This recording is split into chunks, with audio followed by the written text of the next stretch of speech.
Nabi Muhammad mengangkat tangan. Doa terakhirnya Nabi Muhammad, harapan terakhirnya Nabi Muhammad, doa yang menutupi wafatnya Nabi Muhammad SAW. Beliau mengangkat tangan dan berdoa, Allahumma khaffif ala ummati fi sakaratil maut. Ya Allah, ringankanlah sakaratul maut umatku. Ya Allah, permudahkanlah sakaratul maut umatku.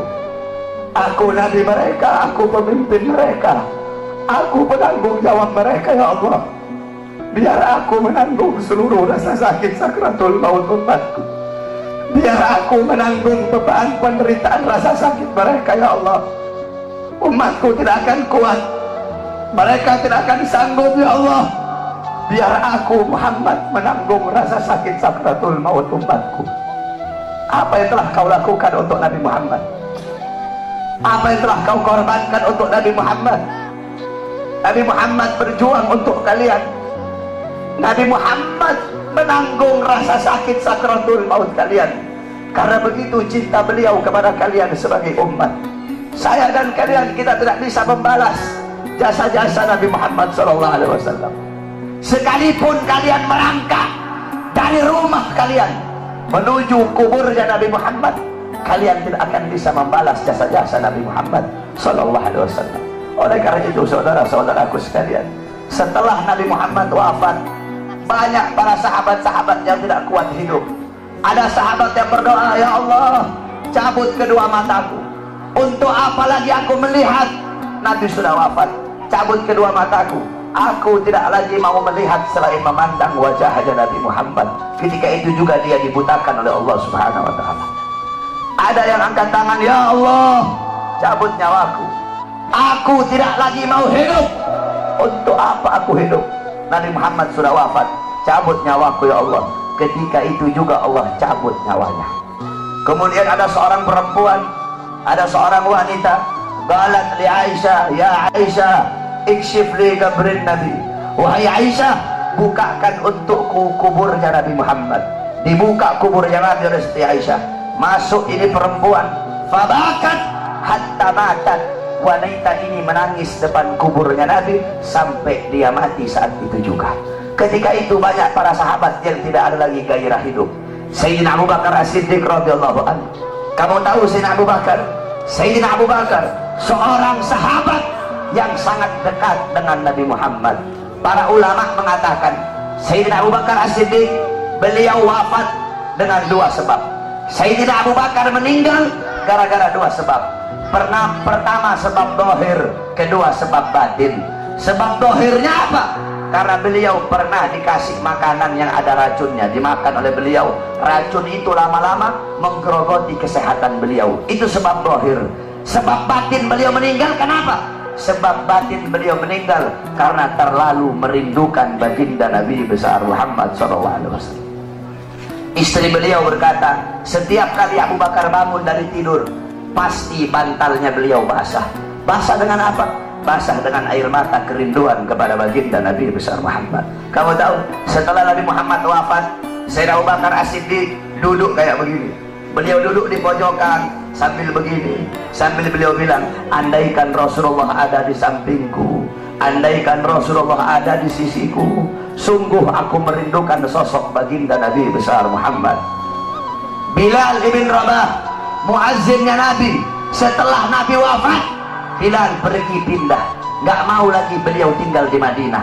Kenapa? Tidak kuat teringat kenangan bersama baginda Nabi besar Muhammad.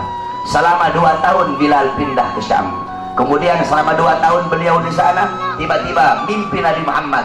Nabi Muhammad berkata, wahai Bilal, datang kau berziarahlah kepada aku. Datang Bilal selama 2 tahun. Bilal datang ziarah di kuburnya Nabi Muhammad. Ketika Bilal ziarah di kuburnya Nabi Muhammad sambil menangis, tiba-tiba datang Sayyidina Umar bin Khattab. Sayyidina Umar berkata, wahai Bilal, kami sudah lama tidak mendengar suara azanmu. Maukah engkau azan untuk kami, wahai Bilal? Bilal menolak, Bilal tidak mau. Datang Sayyidina Abu Bakar As-Siddiq, wahai Bilal, kami sudah lama tidak mendengar suara azanmu. Maukah kau azan untuk kami, wahai Bilal? Apa kata Bilal? Wahai Abu Bakar, apakah dulu kamu membebaskan aku karena Allah atau karena dirimu? Kalau dulu kamu membebaskan aku karena Allah, jangan kau paksa aku untuk azan.